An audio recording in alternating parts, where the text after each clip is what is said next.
All right, that brings me to the final component of risk and uncertainty, which is the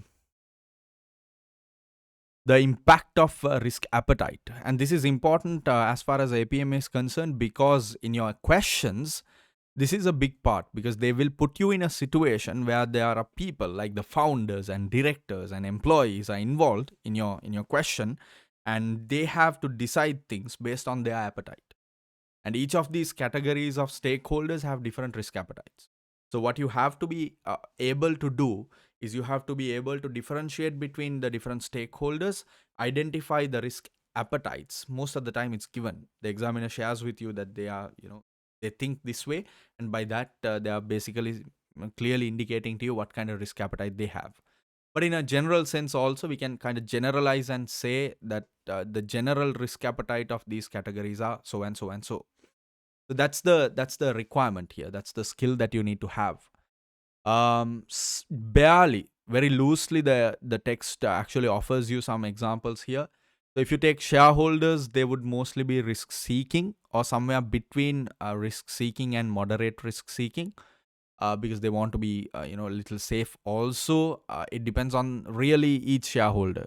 For example, institutional shareholders may have a lower risk appetite than single high risk, high stake shareholders, and well backed shareholders. Employees and managers, they can be either way. If you have employees, general sense, they are risk averse. They are more about job security and consistency and long term returns and retirement plans and pensions and things like that. So that is pretty risk averse. But there could also be situations where your directors have big bonuses attached, and your managers, they're driven by large figures, commissions, etc. So they're willing to take more risk because their returns are more short term, and therefore they want to make the most amount of money they can sooner rather than later, and therefore they're willing to take the bigger and tougher decisions. So there you have different ways of employee thinking. Financiers, for example, you have the examples of VCs, venture capitalists, and banks. So if you take banks, it's fairly straightforward. They only want the interest, and with the interest they charge part of their capital, so they're good either way. They don't want you to take big risks, and therefore they are also not risk taking. They don't want They want your business to be stable and exist and keep servicing the interest. They don't want your business to take big risks and crash and go bankrupt. So banks would generally be risk averse. But if you take people like venture capitalists who are looking for bigger sums of returns faster, sooner rather than later, and they would really just invest from the mindset of the potential you have, and they want to reap that potential as fast as possible. They would be a more risk seeking, or they have a higher risk appetite. So they would promote and push for the company directors to make bigger and bolder decisions to reap the benefits as fast as they can.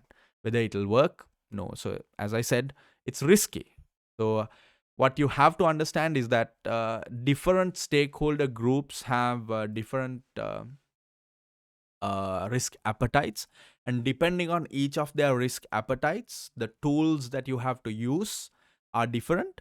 Like in the case of techniques, for risk seeking, maximax; for risk averse, maximin; for opportunist, minimax regret; for risk neutral, expected value, things like that.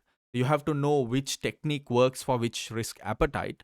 In addition to that, you also have to be able to determine the response plan. How do you deal with a certain group of stakeholders which have a particular risk appetite? Do you tell them, go ahead, do invest more money, or do you tell them be careful? You have to really cater to that. And that is also a skill that is generally tested in APM, that you will see embedded within your questions. So this is the understanding that you need to have, and that kind of brings us a close and a finish to chapter number 1, Introduction to Strategic Management Accounting. I'll see you in a different video. Thank you so much. Good luck.